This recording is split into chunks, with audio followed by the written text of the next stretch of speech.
Hello and welcome to the Animation Kimmunication podcast, your source for discussion about animation, film, fandom, and more. So please join your host, I Love Kim Possible a Lot, or KP, and Lauren Kizich, the Abbey Roadie, for today's discussion. If you like what you hear, please remember to support by giving a like, a follow, as well as subscribing to the main I Love Kim Possible a Lot channel on YouTube. Spread the word and keep being a part of a great community. This episode is appropriate for all ages. Hi everyone, welcome to this week's episode of Animation Kimmunication. I'm your host person, KP, or I Love Kim Possible a Lot. If you're new, please don't ask me about it. I know it's weird. With me, as usual, is Lauren, the co-host person lady. Say hi, Lauren. Hello. And this week, our guests have been kind enough to give their opinions about the headlines in animation news before the actual segment of the episode. So in case you don't know how to read, this is online voice actors. So what I'd recommend you do beforehand is we did a professional voice actor version of this essentially with Kira Buckland, who's also neat. But I think a lot of people, especially outside fandom, don't know that doing voices online for either, original projects or, other standing IPs, just for funsies is even an option, especially because you don't necessarily have to be in LA to do that. You can just be anywhere, assuming you have good audio. Please have good audio. So I'll let them introduce themselves first, and then we'll get to the news, and then we'll get to the actual thing that you guys care about, which is the discussion of what they do on the internet and what I asked them to do without any context. They're just like, okay, KP, sure, I don't get it, but it's fine. So, whoever wants to go first. Hi, I'm... I'm so sorry. Go ahead, Brittany. Hi, I'm Brittany Ackerman. I've been doing voice work in the My Little Pony fandom for about 8 years now. I just like to do the voices and stuff, and it's always fun to collaborate and work with people. So, yeah. What are you most known for, specifically? Oh, dear. 'Cause I'm going to pick on you. I'd say my most well-known projects are probably Pony Girl by Tridashy, where I voiced Rainbow Dash, and Fighting is Magic, where I also voiced Rainbow Dash. Yeah, you're just the general Rainbow Dash person, right? Oh, yeah! Yeah, I was gonna be like, Dance Monkey, give us your best one. You don't even have to ask. Have you done any non-horse projects, just in general? Yeah, I've done a couple. I did a few comic dubs, some being like Zootopia as Judy, or I voiced Wendy for someone, like Wendy's Wendy, red hair like, Wendy. Oh, okay. I was like, was it Peter Pan Wendy? No, redhead Wendy. Yeah, and I definitely am hoping to pursue it professionally as well. That's always good. And our second guest, you might recognize him if you follow us on Twitter. Please follow us on Twitter because we give I just downloaded a meme app on my phone, so I've been just going a little crazy and been sending memes to everyone. So I've been posting memes on the Twitter. It's not important. So Narrator does our voiceover stuff for our promos and fancy things. So Narrator, why don't you talk about yourself and what you do on the internet? Hello, everyone. I'm NeighratorPony, spelled with a stupid horse pun. Yeah. I am primarily known for my voice work in the Brony fandom as well. Oh, well, welcome. So what voices do you do usually? Because I know you have a very big range. I'd like to think I'm pretty versatile. I started off doing mostly Big Mac, just a lot of yips and nopes. You guys want to hear the casting call for every Big Mac for every Big Mac comic dub ever? It's just a yep. Sure. Nope. Those will be the lines. I'll send those in as for the audition, and then I get the script, and it's just a yep and nope. Sounds about right. Yeah. And for people who don't horse, let me backtrack. So Rainbow Dash is part of the main cast. She's one of the 6 main ponies. She's the blue one. She has rainbow in her hair. You get it. And Big Mac is the is Big Mac younger or older than Applejack? Older. He's the older brother. Mm-hmm. Okay, so he's the older brother of Applejack, who is another one of the main cast. So there's 6 main horses, and then Big Mac is Applejack brother, essentially. He's I don't know. He's known for in the show for basically saying only 1 or 2 lines, except in rare occasions where he gives like whole speeches, and it catches people off guard because they're just like, when did he be able to talk so much? And that's kind of, they use it for dramatic stuff. Okay, and so for we're gonna gags. do the news first. So Lauren, what has been happening in the news? Also, I don't think I gave you a chance to introduce yourself again. What, me? Yeah. No, you said. Did you say hi at the beginning? I said hi. It just I just didn't do an odd hi like I usually do, but mostly because I'm like, I have to really think about those. But anyway, this week we got a few headlines here. First of all, Sponge on the Run, the new SpongeBob movie, just got its Canadian release this past week, and USA still gotta wait till 2021. So just more waiting. That's fine. It's fine. Unless you pirate it, except don't do that, except... We're not condoning illegal behavior, people, please. To whoever is listening, if you're in the government, I promise you we're not doing that. I don't pirate. We also just can't fell off stop of a you, truck. so... Just nothing but saltwater pirates here, yarg. Sometimes you're on the internet and you say, "Oh, look, it's a movie." Well, I can't leave it there. Somebody's gonna snatch it up. But yeah. And then in our next headline, for Disney Channel's The Owl House show, they recently had an episode. It's called the Grom episode, so it's basically like prom. So it was about a school dance.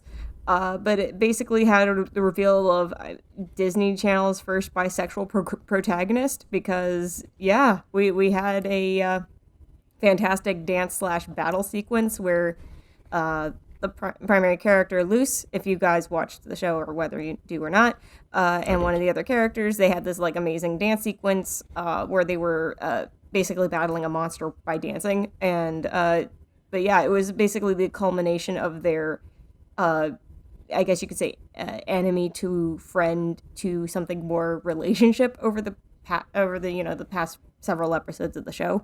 Yeah, so I mean, it's been a lot of talk on the social medias about it. So I think that's pretty cool that we're seeing a lot more representation going on in shows, the more and more. And yeah, so that's exciting. Yeah. Question. I'll add my 2 cents. Sorry, quick question. I'll go ahead, yeah. As someone who hasn't seen the show, do I understand correctly that the bisexual character's name is Luce? Yes, L-U-Z. L-U-Z, like almost like loose, like light, I guess you could say. The Spanish word, yes. I speak a little Spanish. Yeah, she's Hispanic, so she's Hispanic and bisexual. You got both of the two. So I've been watching Owl House passively since it's come out, and I haven't been really impressed with it so far, only because it's really establishing itself, and usually that's really the awkward time in the show, and any show's run is just kind of getting used to the characters and kind of getting past those first, like, they had a body swap episode, and I'm just like, really? But then, that helps develop the characters. So 2 things I wanted to add before I, let everyone jump in about their opinion is I think it's really interesting that for a lot of times, for, Legend of Korra and for She-Ra, they have to confirm the LGBT plus relationship at the end of the show, because I guess it's less of an issue that way, from what I understand, or it's just like, well, the show's over now, so we don't have to worry about anything else. So I think this is correct me if I'm wrong, Lauren, but I think this is one of the first times in American TV where the show decides to introduce that relatively early in the run. Yeah, which I think is interesting. That we're getting to that place progressively, and it's also been hinted a lot that there's Lux and Amity. So Amity is played by what's her face, lady who plays Katara. Starts with an M. I'll think of it later. But anyway, so she plays Amity, and it's been hinted that she has Luce up until this point. There's a lot of in case we're stupid, there's been a lot of obvious like blushing moments and stuff like she's that. Got she's got major tsundere and energy, so yeah, essentially. But anyway, so this is but I guess the Grom episode, they're not a canon couple yet, but it was the first time that it was very black and white that at least Amity has feelings for Luce, because she was going to ask her to the Grom prom thing, and it was, very much implied to be romantic with all the blushing and like the nervousness and the fear of rejection, versus if they were going as friends, I don't think it would be that big of a deal. So, and then there was another episode that just came out that I haven't seen, but Twitter won't shut up about it, essentially, which is not a bad thing. Where it's even more obvious, where like there's scenes where like Amity's like, oh my god, you're gonna be in athletic wear, sweating, in cute outfits, in shorts, sweating. we broke them. So anyway, but yeah, and I think it's really smart too if you can get away with it, because I think that representation, it gives a different highlight on the show. So people that might not be interested in the Owl House beforehand, they're just going to be like, oh, but they're doing this thing that I support, so maybe I'll watch it now. So I think it's really good for all those reasons. Okay, that's everyone great. Else who has opinions. You love to see it. That's all it takes. I haven't seen the show. I don't have much more to offer than that. I'm sorry. Good job. I support the decision. Yeah. Brittany, are you watching the Owl House? I am not, but that sounds really cool. I definitely really appreciate representation in our media. Yeah. I'm so sorry. No, it's fine. I think that's really cool. I think it's really cool. I think it's funny that this happened the same year that we had that whole controversy in Onward about like the 0.5 seconds that one character mentions they have a girlfriend. and then everyone is like, ah. But I guess too, maybe there's a point to be said about how in animation it might be an easier sell than theatrical releases, especially because there's no movie theaters right now. So so TV animation is more direct, I guess, and I do recall that the creator of the show, the showrunner too, she I guess was faced with potentially, like, originally Disney execs were like, we don't want this to happen, especially so early on in the show, but they ended up doing it anyway. So I think that's cool that she still got what she wanted in the end and got that representation. Plus I guess in a way it's like an extension of her because she's bisexual. So she was hoping for that representation there, and she got it. So yeah, I personally, which is a win for everybody. I was about to say, I personally think that it's awesome that she's bisexual specifically, since they're very, the bisexual community has a really hard time with both ends of the spectrum. Yeah, from both sides. So I think it's good that they're getting the representation that they deserve.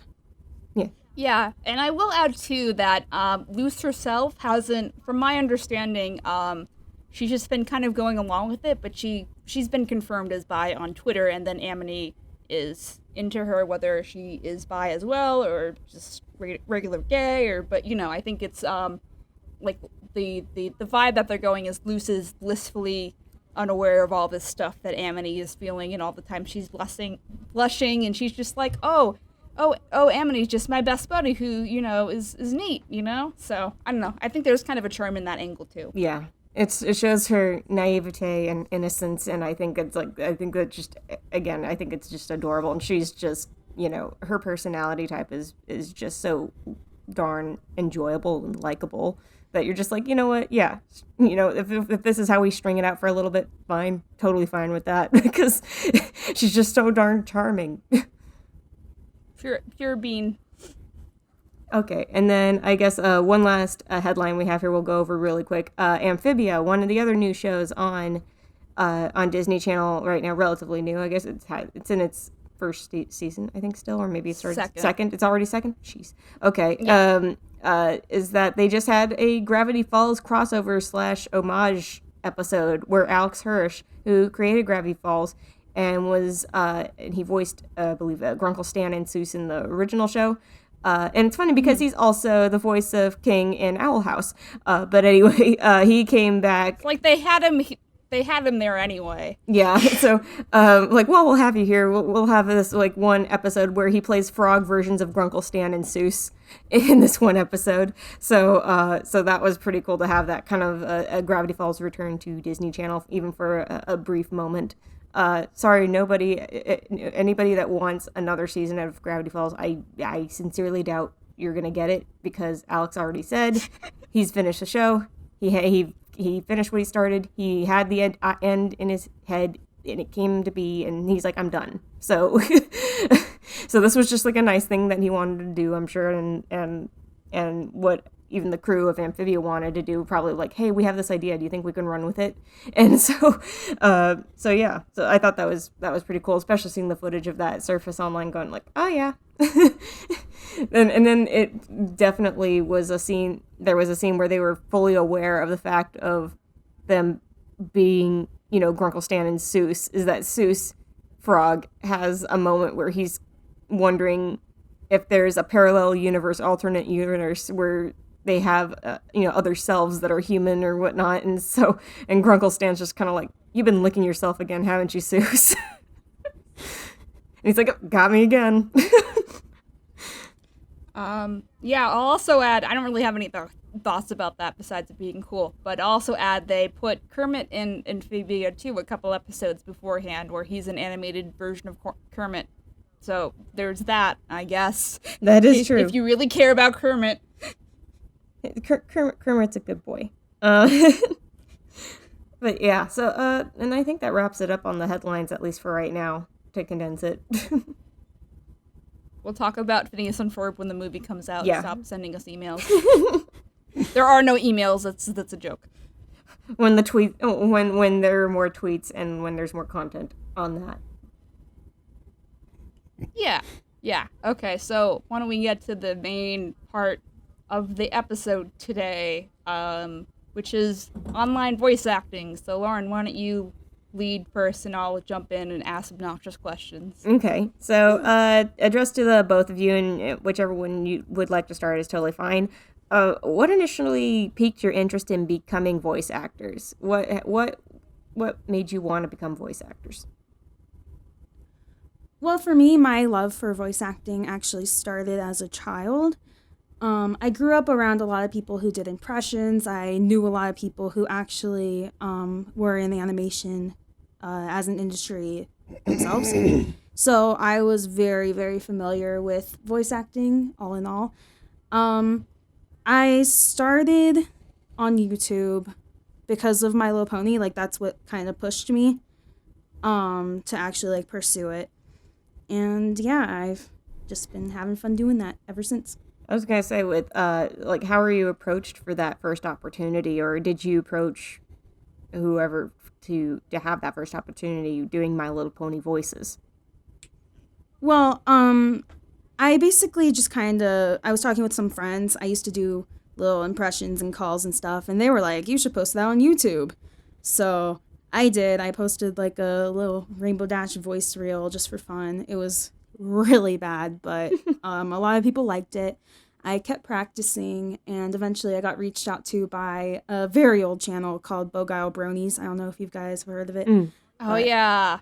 Yeah, and that kind of, I guess, like, jump-started my fandom voice acting, in a sense. And, yeah, I mean, I've been in, like, over 75 projects. I have a very big ongoing one that I can't really talk about it, but it's like a fan-made video game. And that's really fun to work on. So, yee. Yeah, God bless the people still working on pony stuff these days. Oh, I know. They're few and far in between. For sure, yeah. The requests have gone down like crazy, but I mean, I'm always looking for some cool animations to work on and stuff like that. Yeah, I'll also add before we move on to narrator, is that Brittany also does Rainbow Dash in some of my projects that are pony based. So if you care, then you can go watch them. So I think you've been on all the Discord meets versions if we have Rainbow Dash lines, and then I'm trying to think if there's anything else specifically. I did Fluttershy for you at one point. I know Oh that. yeah. Yeet. Yeah. I know that for me specifically, a lot of people in the fandom know me as Rainbow Dash. I definitely, I really like having that role a lot, but lately I've been branching into a bunch of other characters.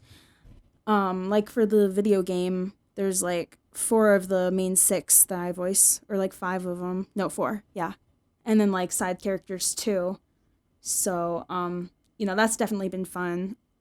And just like kind of proving myself, that I can do more than just raspy horse noises.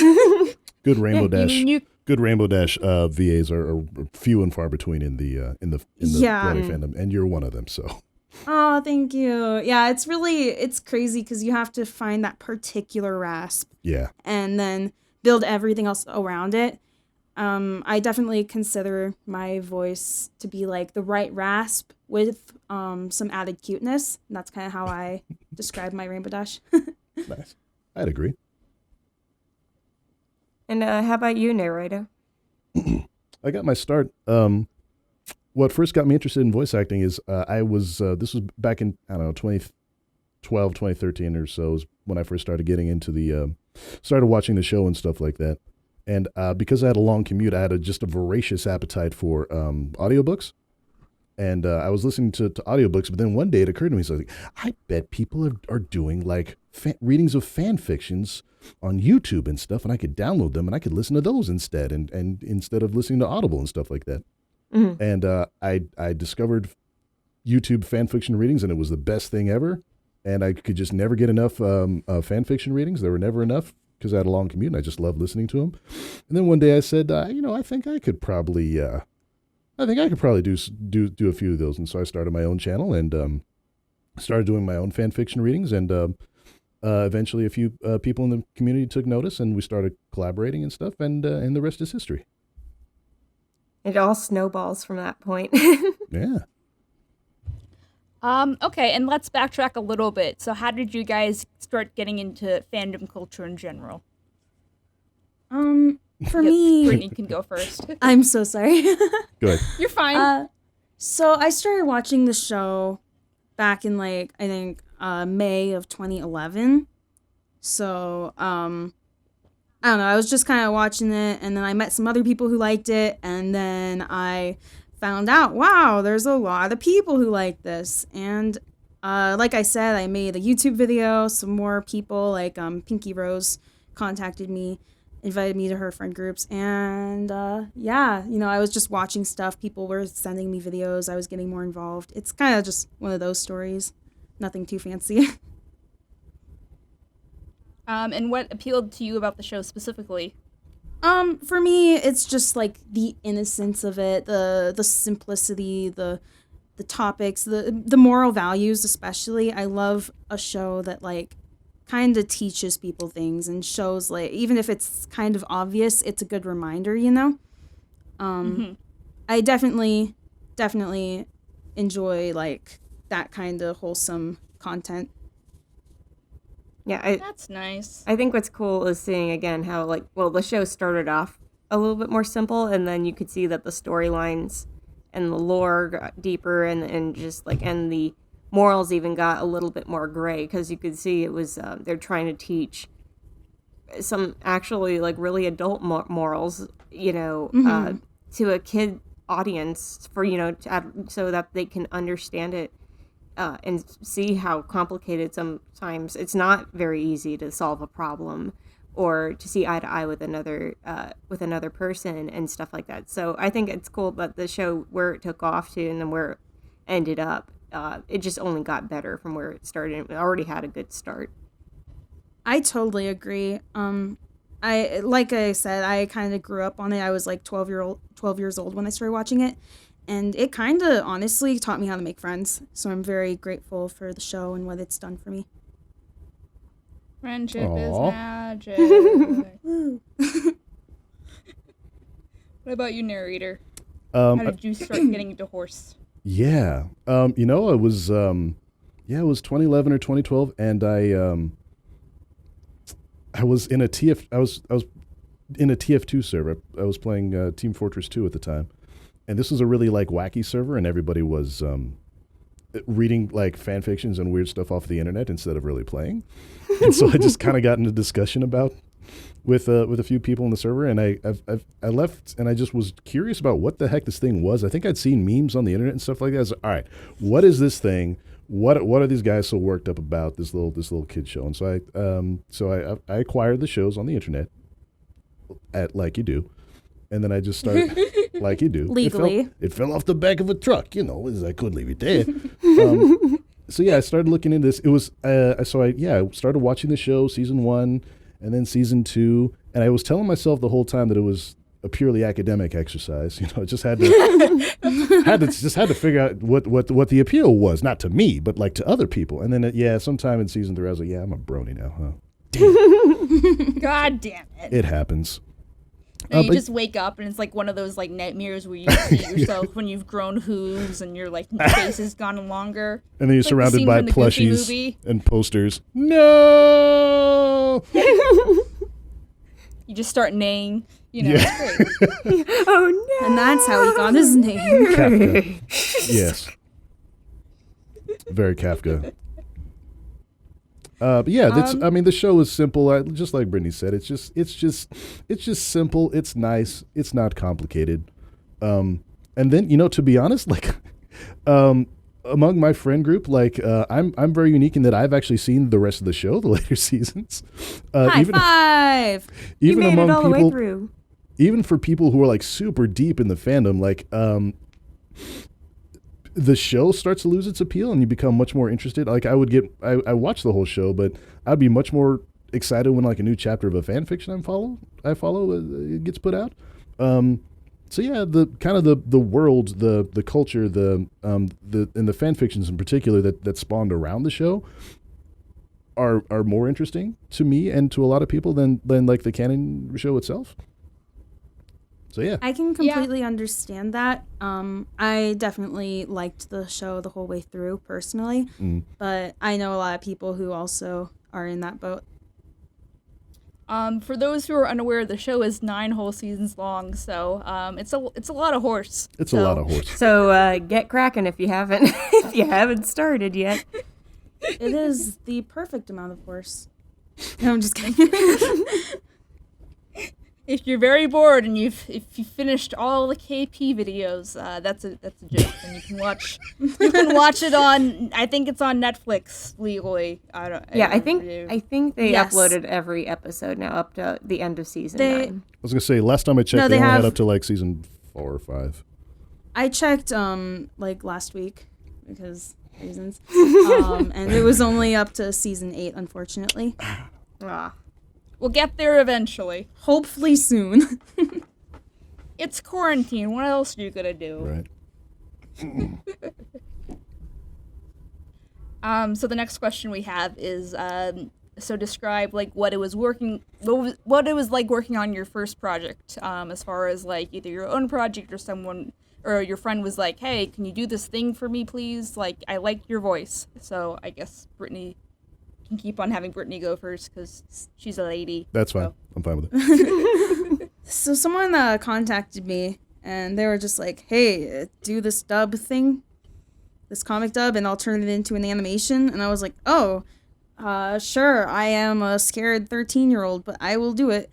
And so I sent my lines. I recorded it, sent it in, was really nervous. Didn't hear back from them for 9 months. Was exceptionally nervous and was like, oh God, I did terrible. And I was having anxiety every day about it. And then they released it and sent me a link. And I was like, oh, I didn't do bad. Cool. You did it. So was this Pony Girl? No, Pony Girl was pretty recent. This was a case of the feather flu. I think it was, I can't remember who animated it, but it's like an SFM. This was like way back in, I think, 2012, 2013 or something. Oh, wow. Okay. Yeah. And we're assuming you had your parents' permission to do random voices on the internet for people, right? I mean, I showed it to them, and they thought it was cool afterwards. Oh. So I guess so. Oh, I just feel bad because from my understanding, sometimes people who need lines from voiceover people can also ask for some risque stuff sometimes. So I guess it's just like, oh God, Brittany, what are you doing? You can't. There's that. Thankfully, I didn't get those at 13. Those came later.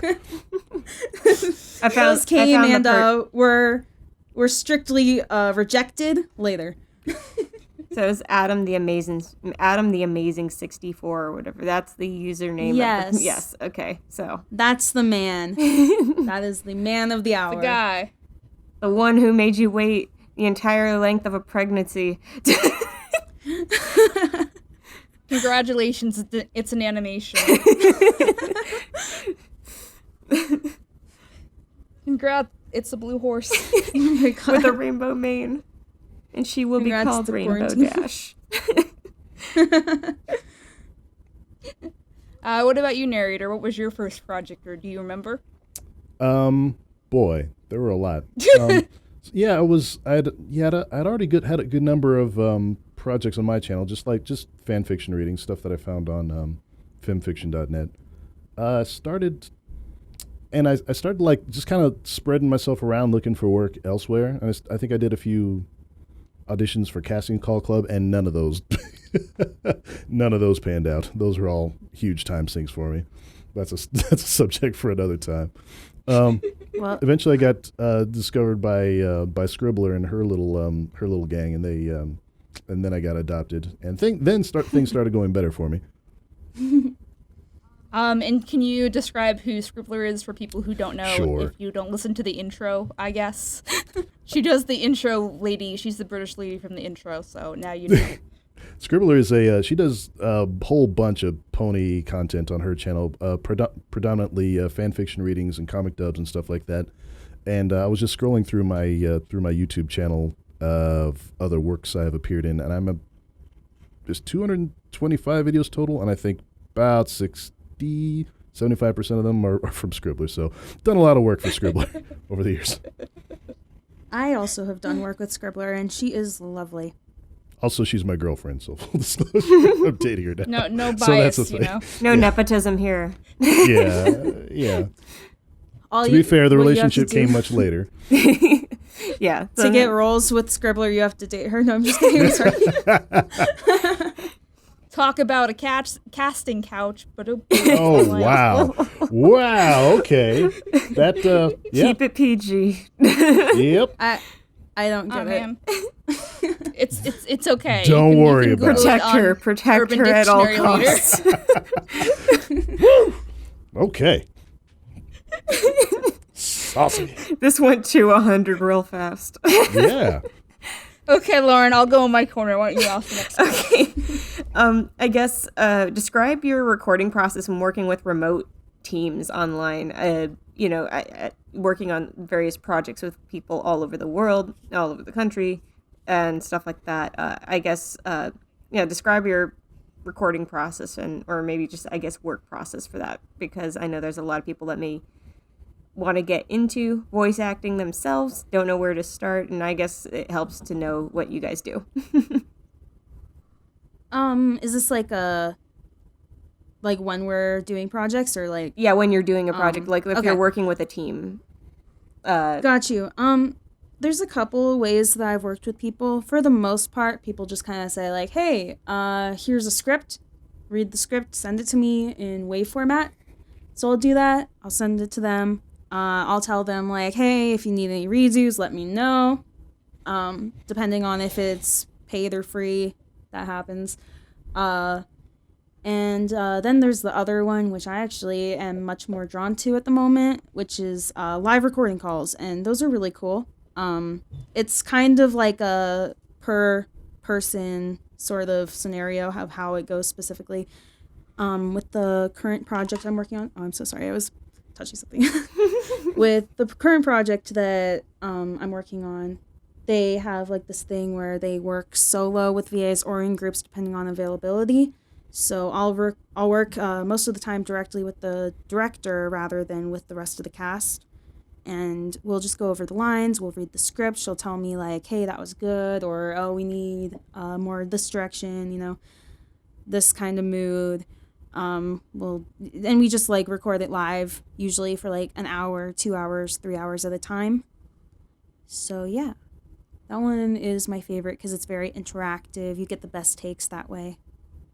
Yeah. That's interesting. I'd never heard of that. I mean, well, I guess I've never done quote-unquote live calls before because I wouldn't really need to because I'm not very, well, I don't do voices, I guess. I don't want to be like, well, I'm not talented, but that's mean to me. But yeah, I'm that's interesting. And how often do you do that since that's a thing now, I guess? Well, that one is ongoing. Typically, with this particular director, we'll record 3 times a week. Monday, Wednesday, Friday, and yeah, like I said, it's like 1 to 4 hours on average. And she doesn't do any voices either. She'll just like read the narration and give me, you know, little pokes and direction and stuff like that. Yeah, just trying That's to. interesting. Yeah. We do have like live months and then standby months.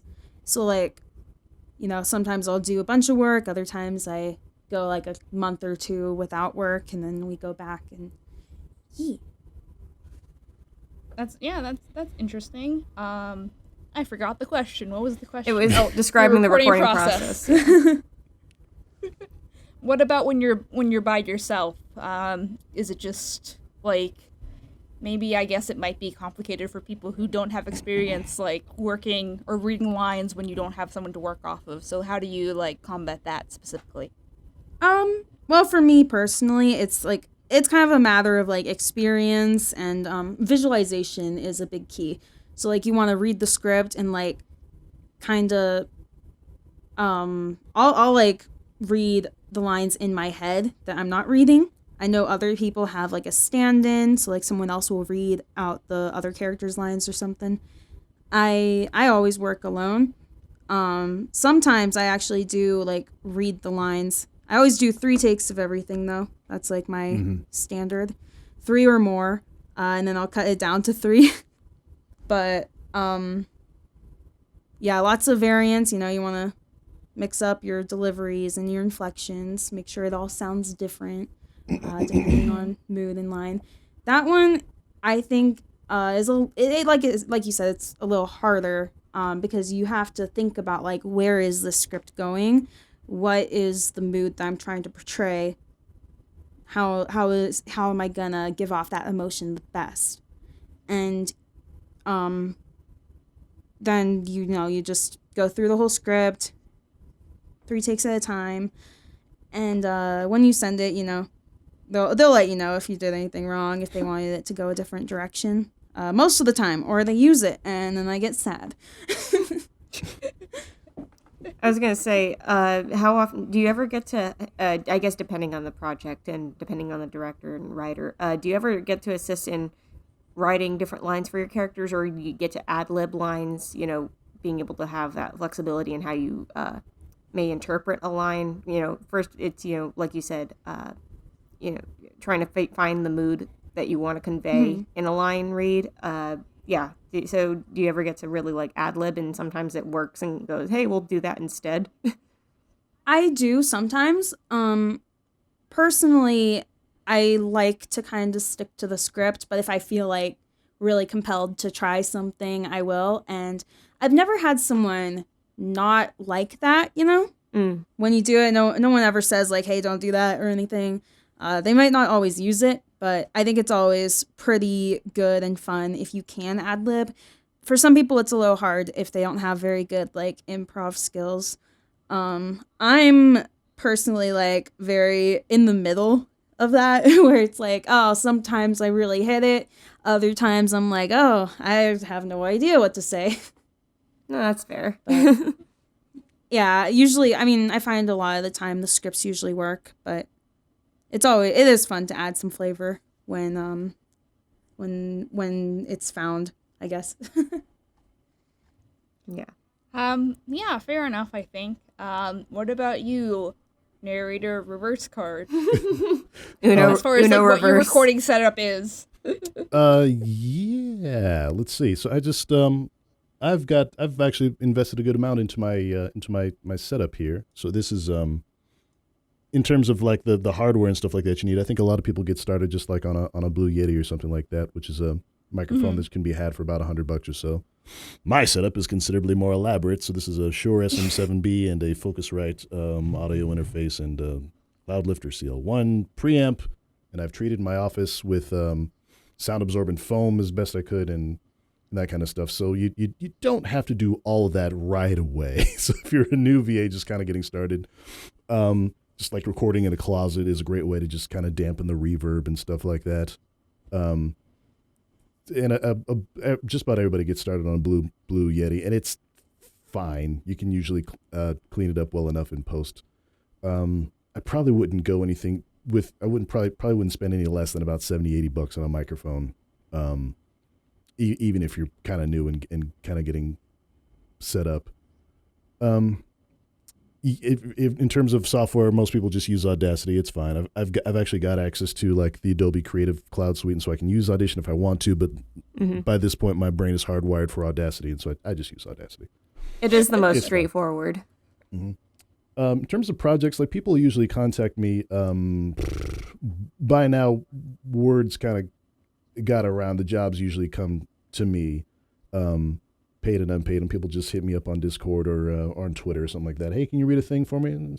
And if it's as long as it's not anything too excessive, then I'll read just about anything for anybody. If it's just like lines for a character or something like that, I'm happy to do that for free for the most part, just kind of as a quid pro quo kind of situation. Can you read me the entire B-movie script? And that wouldn't be the first time I've been asked. Says a lot about the internet. Yeah. Same here. Yeah, depending on how it is, like very often they'll just send me a script over email or Discord or whatever, and I'll just like Brittany, I'll just read it over, do a quick skim, try to get an idea what the script is, where it's going, what the character's like, and I'll just read 3 takes into my mic here, into Audacity, and send it back to him. So for the most part, it's a very just like kind of offline process, and it usually works well enough. Be very careful about people pulling you into live calls and stuff like that. For me, from where I am, I generally work alone.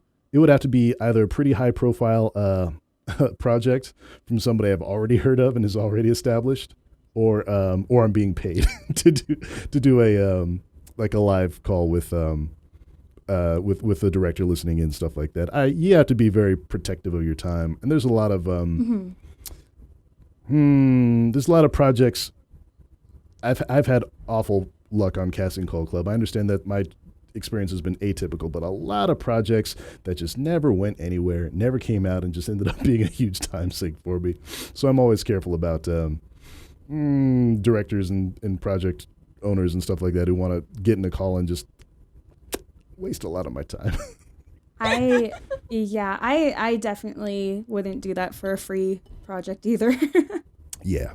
So in the fandom, doing fandom projects and stuff like that, I've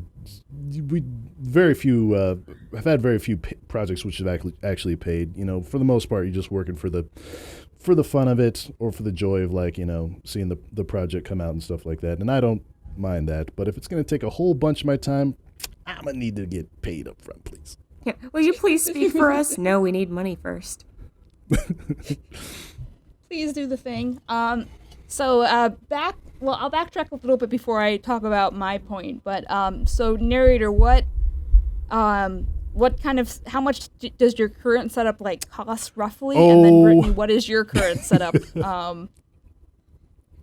Yeah, it's between the mic, the DAC, and the preamp, we're probably about $1,000 all told. Oof. I'm hoping I'm gonna make that money back one day. It has not happened yet. I've made a little mad money here and there, but not quite there yet. And then like my computer, I built specially for like to be super quiet and stuff like that. It's my just kind of general purpose gaming computer too, but I got a special case and everything, so it's like super quiet. And then the foam. Looking around here, how long did this take me to do up this room? It was a solid it was about a solid week of just like putting hot glue on the back of the foam and then just like 3M taping it to the wall. And neatness does not count, which is good because it looks like ass. So. What about you, Brittany? What's your setup? I have a Sennheiser MKH 416. Nice. And I do have some foam. I definitely need to sound treat my room a little bit more, but overall my setup, it runs through a Focusrite like Narrators does. It costed about the same, like $1,100. Man, I'm cheap. I just have my Yeti, and then I have foam covering for it, and a pop filter, and that's my setup. So, and I had to make Lauren buy I think they're called isolation boxes with the audio foam in them. Yeah. So I made Lauren buy one too. So I have a snowball in a box with foam. That's my setup. Perfectly adequate most of the time. It's fine. What I've discovered about the Blue Yetis, though, Scribbler discovered this. Like, they have a tendency to just the audio quality sorts to degrade over time. And so if I had to buy something along that vein today, I'd probably go with a different brand. Because it's kind of like the frog in the pot. Like, you don't notice right away, but then Scribbler noticed, comparing some of her older recordings to her newer ones, like why did it sound so much better back then? Oh, they kind of degrade over time. So something to be aware of if you're shopping for microphones. That's interesting. I think that tends to happen with USB in general. Yeah. Too, from what I've hard noticed. to say, and it's such a hard thing to quantify. So the data out there is not conclusive at all. I guess it's hit or miss, and Yeah. just taking care of the microphone too, and just Yeah. But yeah, I mean, so far I've had decent enough luck with this microphone. So so far so good. Knock on wood. Yeah, and I'll just say before my other point, I'll just say, please, if you want to do voiceover stuff, don't use your built-in speaker mic or something or whatever. No. It's bad. People will be able to tell.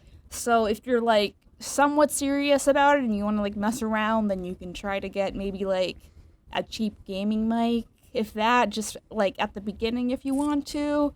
But or especially if you don't know how to put up files, which has been I haven't done any casting calls lately, but I know back in the day people are like, here's my MK505 file, and I'm just like, how do I open this? A .3GPP file. I'm also, in addition to being Scribbler's boyfriend, I'm also her tech support. So she'll send me audio files from casting calls sometimes, and she'll be like, what is this? I'm like, wow, that's an audio file from Nokia phones from the early 2000s? Oh my God, what? She's like, okay, how do I open this? Like, don't bother. Oh gosh. Yeah, make it easy on others, guys. The general one, the best one to work with is Wave or something like similar to that. So just Wave's a lossless audio format. Sometimes they'll ask for MP3s just to save space, but yeah, Waves and MP3s for the most part. Nothing more exotic than that if you can.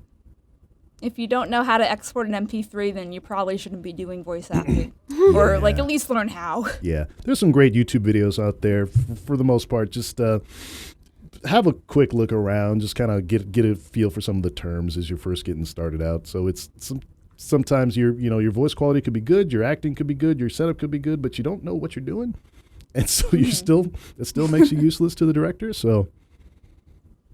In my experience, I actually started with a SingStar microphone, which was a PS2 USB I've microphone. actually heard pretty good things about that. It's it's not on par with like a Blue Yeti or something like that. But yeah, those SingStar microphones for the PS2. Yeah, they're apparently pretty good.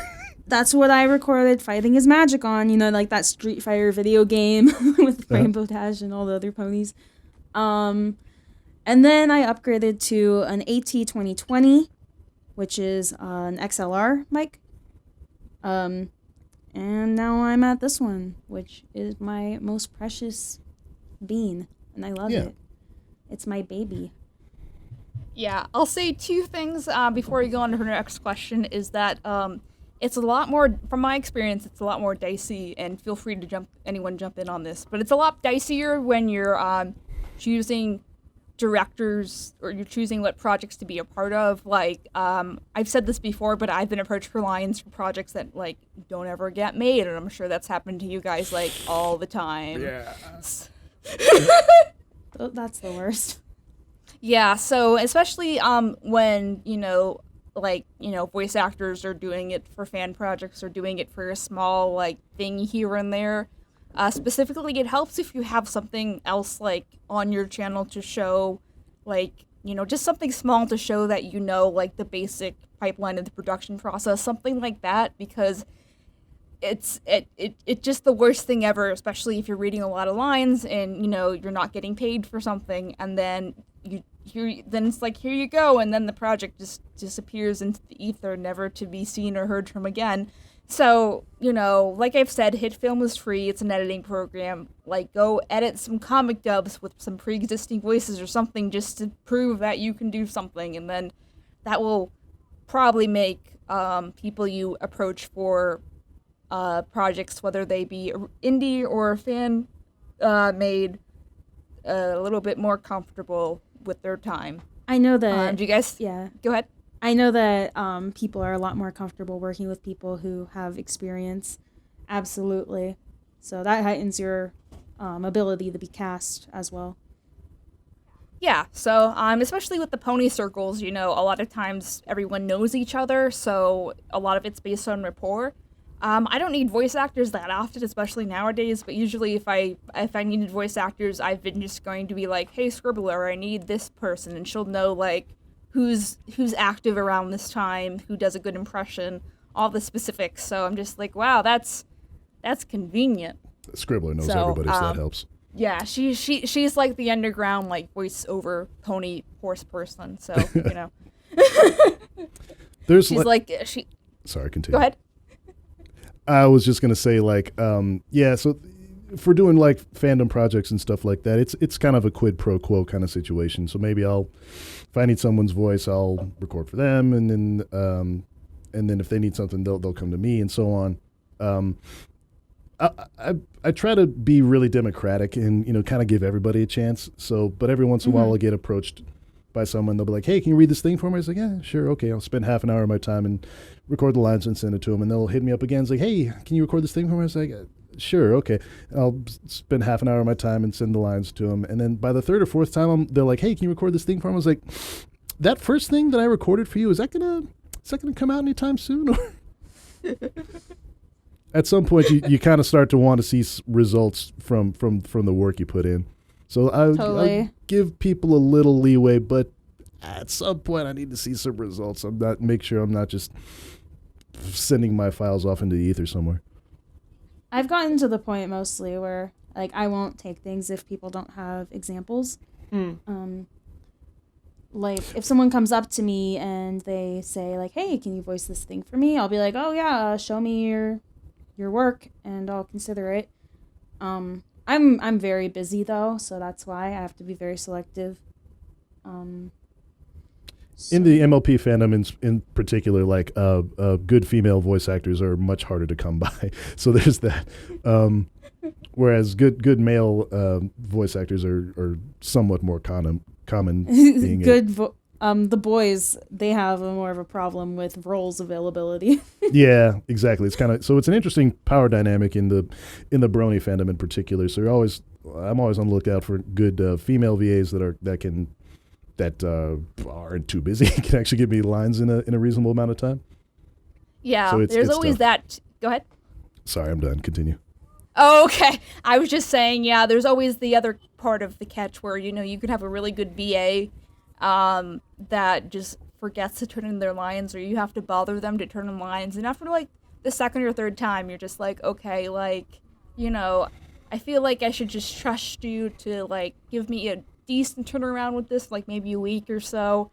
And if it takes longer than, probably longer than a month, then I'm just like, hey, if you sat down and did this now, how long would it really take you? Maybe, like, 10 minutes? Could you just Could you just do it? Could you So just do the time thing? management is very important too. Yeah. Yeah, I guess this all feeds into, technically, since we're on the topic of what are the challenges to face as a voice actor,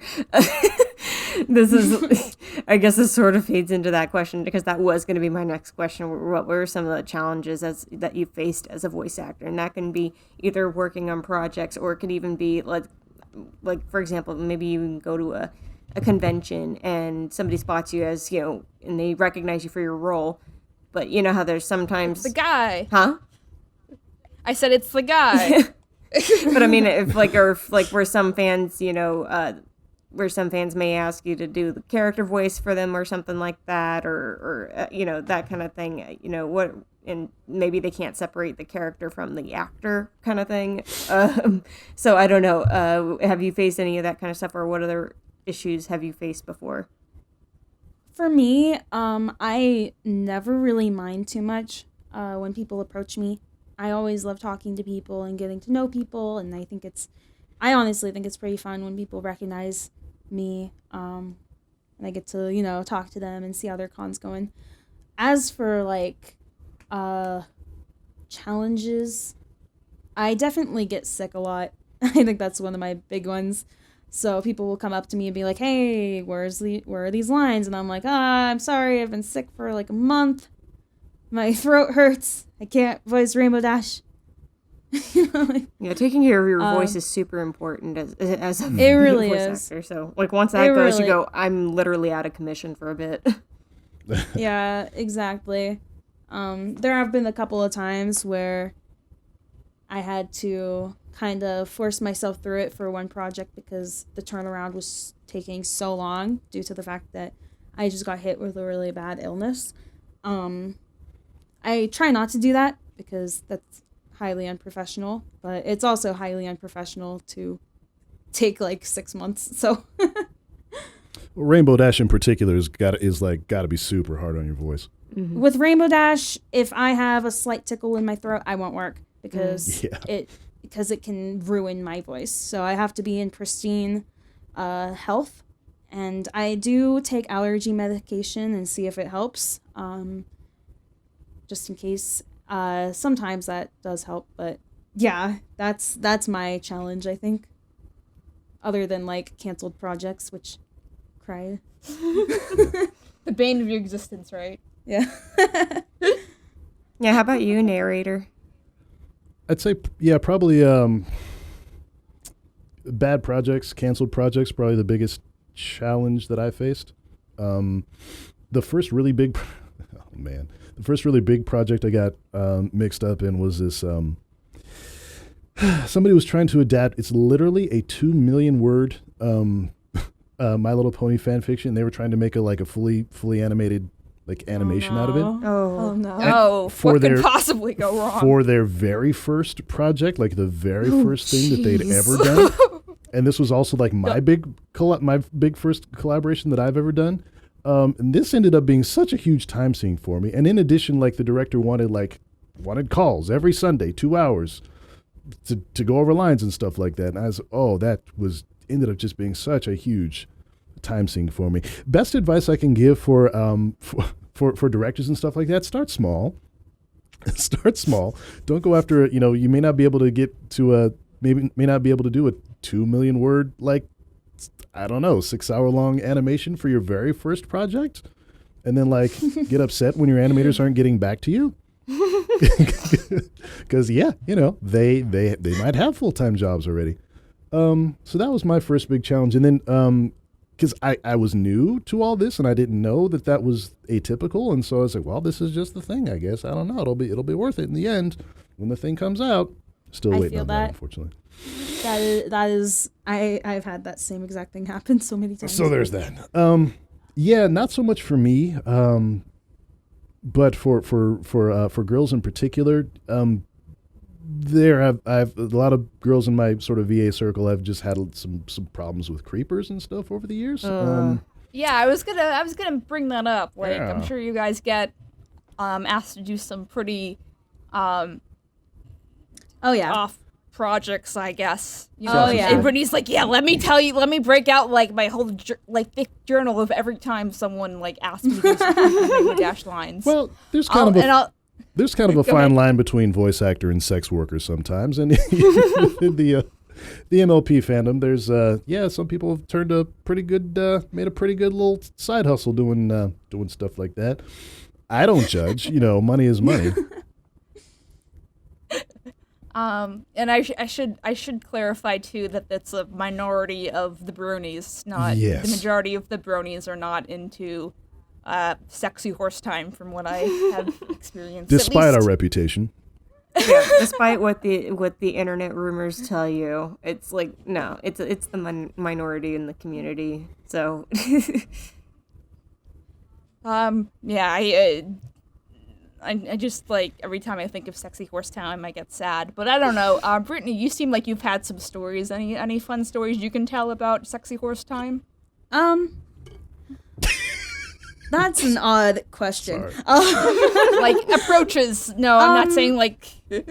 Well, I mean, I've definitely had my share of odd requests. I am very strict when telling people no. I say I have a 10-year-old sister. Absolutely not. She likes watching my work.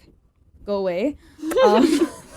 Yeah. But I had this one person. I don't want to go into too many details, but Yeah, you can leave it like vague. Yeah. this person asked me for like their OC kissing Rainbow Dash, and they were like, confess love, and I was like, I feel uncomfortable with this. And immediately after that, he sent me like a literal like porn script. oh god, Ooh. And he's like, will you record this? And I was like, no. Like, if I'm uncomfortable saying I love you, like, you're so sexy, why would I want to say this stuff? You're so horse hot. Wow, you are such a hot, tall stallion. Oh boy. Like, no thank you. Along those lines, it's pretty common for voice actors. Sometimes it's pretty common if we do take commissions to have a commission sheet, and we'll usually post that someplace on on our Twitter or something like that, and it'll have info like rates and stuff like that on there, and also kind of what our boundaries are. So if we're okay with NSFW stuff or not. Yeah, definitely. If you're trying to commission a voice actor for something, definitely have a look at that. And if they're not okay with NSFW stuff, definitely don't ask them. Don't send them NSFW stuff. Yeah, please. Yeah. Yeah. As for me, it's people's opinions on that will vary. I've actually done a few books for Audible as well at this point, and one of them was kind of saucy. It's whatever. Gay werewolf like BDSM novel. So, everybody has their limits and stuff like that. So now you have to tell us where they can find the creepy werewolf BDSM novel.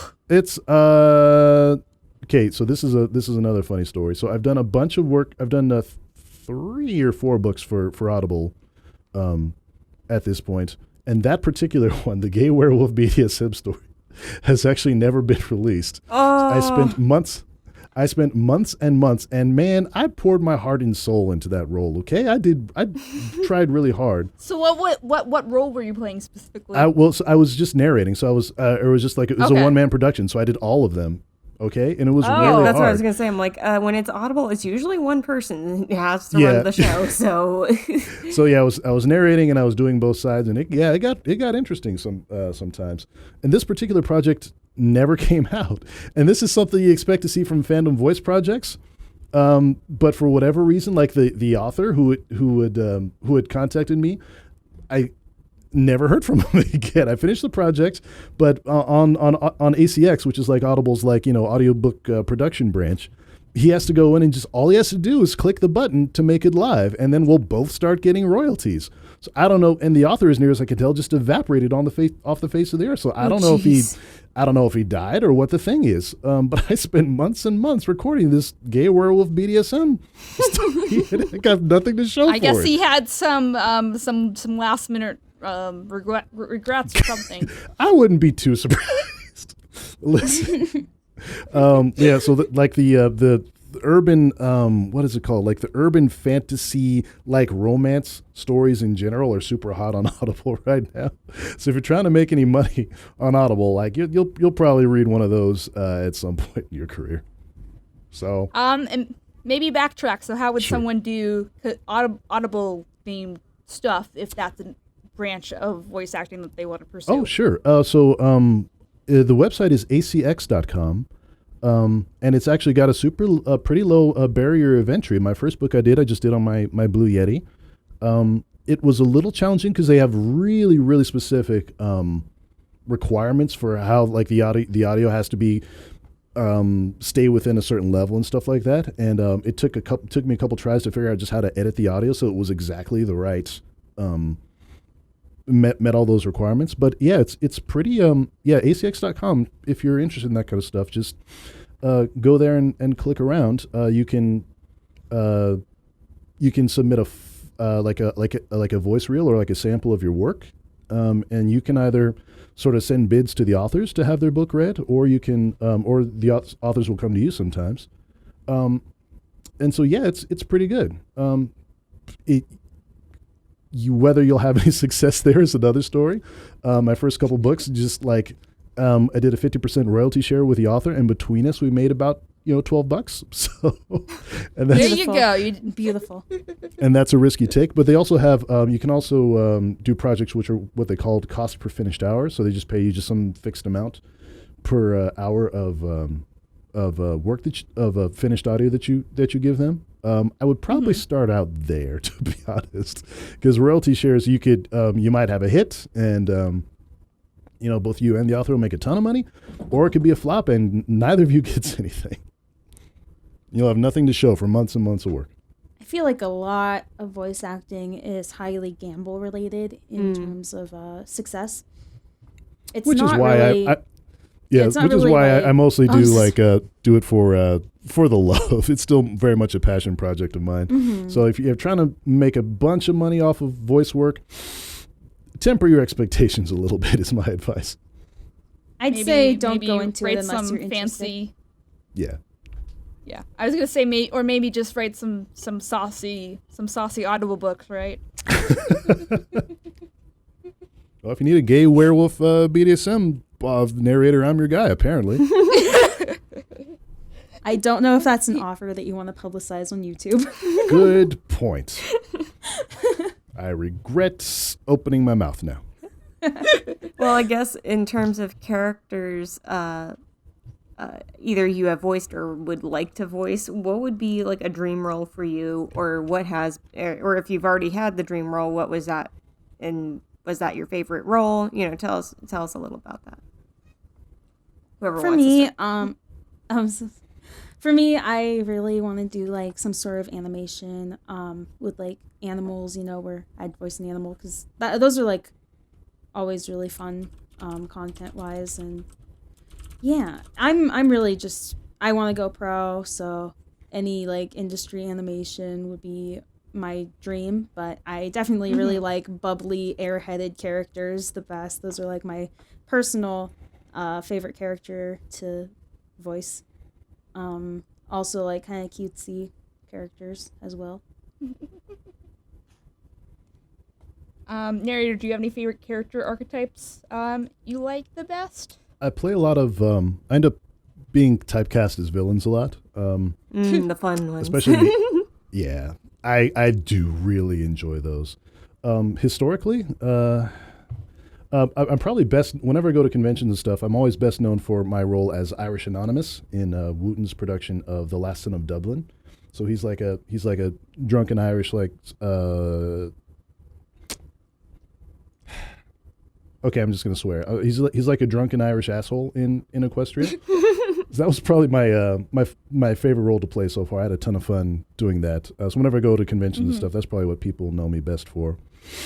my dream role at some point, I would love to be in an animation where I get to play a villain. I'm super envious of Keston John, who played all the villains in She-Ra. So he was Hordak in Horde Prime and Wrong Hordak.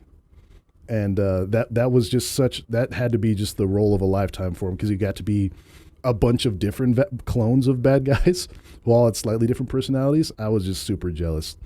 So that would be like a dream role for me. Yeah.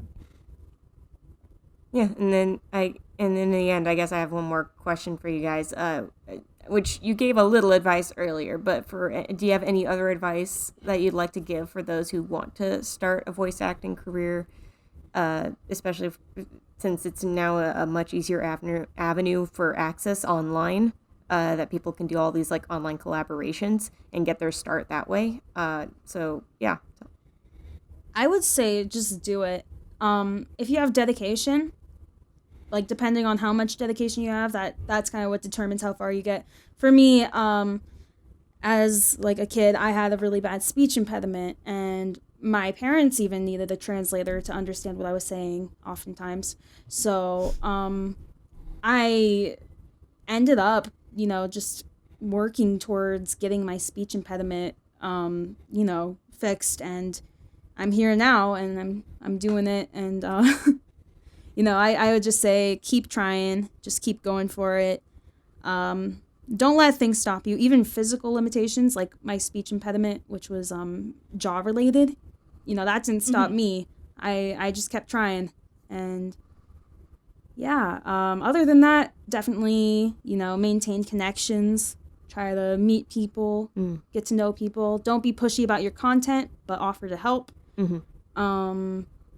Be kind and courteous, polite. That's like the kind of stuff that gets you far, in my opinion, other than just like practice and stuff.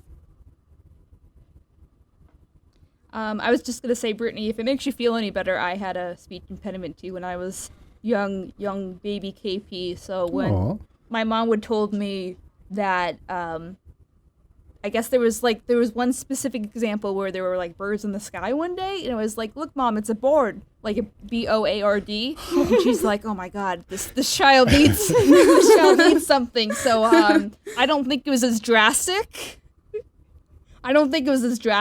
As yours sounds, because it sounds like yours was more biological than mine. Yeah. But I did have to take speech therapy when I was a kid, which I didn't really know what it was at the time because. I had to, I had a double crossbite underbite at the same time. So I ended up, without help, fixing my jaw by like realigning it and just careful. I did what braces do, but without the braces. And then I practiced speech on my own because I couldn't get help there either. So I definitely did like a lot of like rapping therapeutically just to get myself to flow my words better after I fixed my jaw. But yeah, Wow, determination. I had no idea. Good for you. Thank you. Yeah, I had 8.5 years of braces, so I feel that realignment stuff. I remember too. In case you don't know this, in case you're new, Lauren and I usually, unquarantined, live relatively close. So we went to Universal Studios on Christmas Eve, and Lauren's dad gave me a whole spiel when we were sitting down and eating. It was me, Lauren, her brother, and her dad. And he gave me a whole spiel about how Lauren, I guess your orthodontist didn't know what she was doing for the majority of the time, and he's just like, fuck it, I'm going to somewhere else. So. Yeah, pretty much. Yeah, I had braces too. If some of you might remember, I had braces 3 separate times. One during, horse time when I was doing cons, and people are like, oh, look it's a 15-year-old. And I'm like, I'm 24. But, I guess there's worse things. But, it's fine. I'll also add, before we switch to narrator, something that Scribbler told me is that when you are asking for lines or you're presenting lines for pre-existing characters, it's helpful that you do some takes from lines that don't exist already, because from what she's told me, that people can mimic the inflections of the voice actor if it's lines that are pre-existent from the show or something like that, but the majority of the time you're dubbing original material. Absolutely. So if you need to be able to present that convincingly as the character and not just like a mimic. Like, Yeah. you're not a parrot, you're an actor, right? Yeah, for sure. No, it's a whole different story if you're reading actual words on a screen that have never been said by the character before. Mm-hmm. What about you, narrator? Do you have any other tidbits? A lot of stuff we've talked about already. Be consistent, like get your lines in on time that will help you go a long way towards developing a rapport, a reputation, sort of in the community as you start to get well known. And if you're sick, communicate. Yeah, definitely communicate. I do have one tip actually. So if you're doing your own audio projects and stuff like that, this is something I've seen a ton in like new like MLP narrators in particular. Learn how noise reduction works. Noise reduction is a feature of Audacity where you record silence, like you turn on your microphone and your setup and everything, and just don't say anything, just hold your breath for about 10 seconds or so, and to give you what they call room tone. And then what you can do is after you're done recording, you select that room tone. You say, you basically just tell Audacity like, okay, subtract this noise from the rest of the recording, and it just like the little hum of your AC or your computer going or any kind of background noise in your recording environment will just get deleted out like magic. Mm-hmm. And so whenever I'm listening to a new narrator on YouTube, the second I hit play in YouTube and I hear it's like, this is someone who doesn't know how noise reduction works. This is someone who has taken no time to like learn how to use their software and stuff like that. So if I could give one tip to new voice actors and stuff like that who are first getting their start on YouTube or in the fandom or whatever, learn how noise reduction works. I would also say ask your director if they would like that to be used or not, because a lot of people want true. the audio raw. So very often directors will specify if they want the audio raw or if they want to do the noise reduction themselves or if they want you to do it. If they ask for raw audio, give them raw audio. But if you're putting your own stuff on your own channel, go ahead and take that noise out. That'll be nice. Take it out. No one wants to hear that. It literally bothers me so much because, like I said, I have a voracious appetite for spoken word audio content of all kinds. And so very often it'll bug me so much that I will rip their audio from YouTube, put it into Audacity myself, find a bit of silence, do the noise reduction myself, and then upload it back to my phone so I can listen to it on my way to work. It's like, if I have to, I have to do everything myself. right. Got to do everything myself. You want something done right? Got to do it yourself.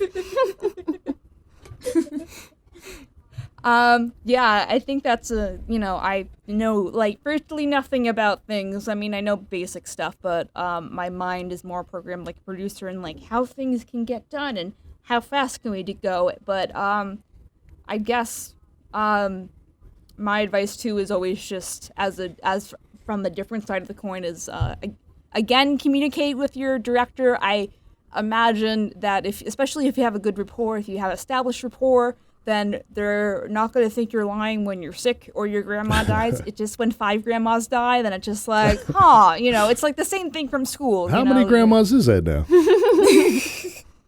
I guess that's all the grandmas plus a step grandma in there somewhere. But, don't be embarrassed about your imperfections or your things that come up, as long as, and if you don't have the rapport, then I think, generally, as long as you have some sort of proof about, I went to the doctor, here's my doctor's note in case you don't believe me. I promise I'm still taking your things seriously, If you're the one to bring that up to, the person doesn't have to chase after you, then that shows a lot of integrity, too, on your part, so good job. But, yeah, I think that's all the questions. Wow. Yeah, I think we're good. Just make sure too that you can do some of the stuff on your end, so you can put it on the internet for people to see to find you. But anyway, yeah, everybody so Brittany plug. What? I said everybody plug for your social medias. Where can people find you online? Oh, I can be found on YouTube or Twitter or DeviantArt or Patreon or anywhere under the name Brittany Ackerman. Yeah, and Brittany is one of the rare people that go by their non-horse name, right? Like, Yep. Most people still go by, like, usernames, right? Yeah, that's actually been a little bit of a concern of mine. Because, like I said, I want to go pro. And I've had a couple people be like, you're kind of shooting yourself in the leg. And I'm like, So, times are changing, man. You don't know that. But, yeah, you can find me at all those places. Also, I want to say thank you so much to KP for having me. Oh, and yeah, thanks for coming. And thanks Abby. for doing stuff for me every once in a while. Oh, yeah. of course. And thank you, Abby. I'm so sorry. Yeah, it's totally cool. It was really nice to properly meet you. Oh, yeah, for sure. It was nice to meet you, too.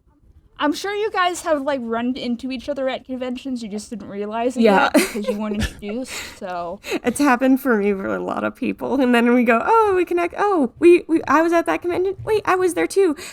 Oh. yeah, I existed. What about you, narrator? Where can people poke you about stuff or, like, give you money? I am at NeighratorPony on Twitter. That's narrator with a horse pun. And NeighratorPony on YouTube. The majority of my work you can probably find on Scribbler's channel, honestly. So just look for me there. I also go by Nikolai Porter, which is my pen name for non-pony content. You can find my books on Audible. Feel free to buy any of those that you want. What are some of the books that are on with all Audible? Just so people have some like titles to refer to, possibly. There is one called Seeking Sorrow, Guardians of Tereth, which you can look up. Okay, cool. What is that one about? It's like future fantasy sci-fi kind of thing. I don't know how to explain it. I think that sums it up pretty well. I mean, in terms of the genres. Like Star Trek, super fantasy, sci-fi kind of thing? You know what's super funny is I was talking to the author, and she was like, I kept sending her samples of voices that I had in my head for different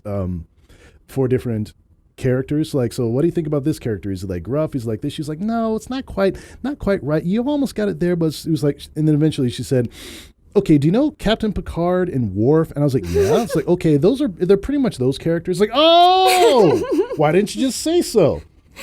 I don't want to say this author wrote a fan fiction, but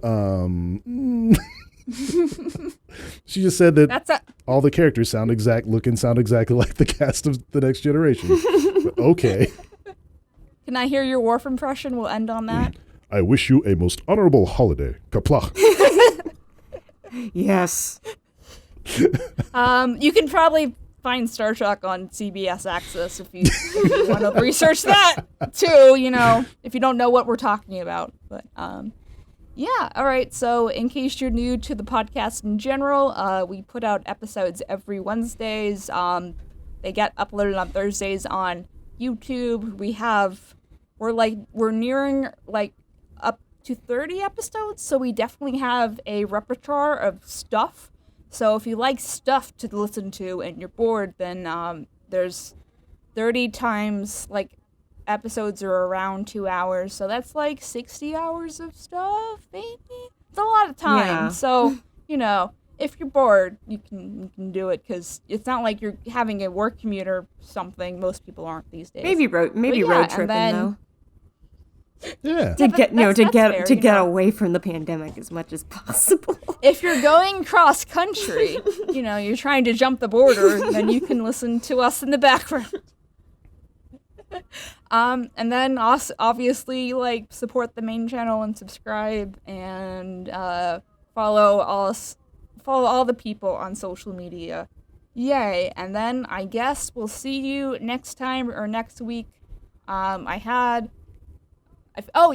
this recording, one more thing. By this recording, we should have the lo-fi loop up, so that's also a thing that you can have in the background if you want. So basically, it's me being animated, doing a bunch of different things. So if you want to listen to something that isn't my annoying voice or Lauren's nicer voice, then you can listen to that. I'm sorry. It's like one of those lo-fi hip hop beats to like study, relax to. Get out of town, really. Yeah, we made a whole one with like all the different animation I like. That's so hopefully terrific. to promote Well it. done. I'll link you when it's up, so it should be up like in a couple days of this recording. Amazing. So we're just working out the kinks with 24/7 live streams are hard to figure out, let me tell you, but we did it. So Amazing. Well done. yeah. So anyway, we'll see you next time, and yeah, if you have any more questions, you can follow us on Twitter and yell at us, and see you then. Yeah, and thank you Yay. again, narrator, and thank you again, Brittany, for joining us today. My pleasure. This was fun. Yes, it was. Okay. Think we can end. Bye, everybody. Bye, everybody. Thank you so much for listening to Animation Kimmunication on YouTube, Spotify, or your favorite podcast provider. We are really hoping this show makes a difference in how people view animation and media, as well as giving and providing advice for people all over the world who like or want to join the animation or media industry. If you liked what you heard, please remember to subscribe and rate those 5 stars, as well as tell your friends. Don't forget to subscribe to our main YouTube channel, I Love Kim Possible a Lot, and turn those notifications on. My name is Scribbler, and you have been listening to Animation Kimmunication.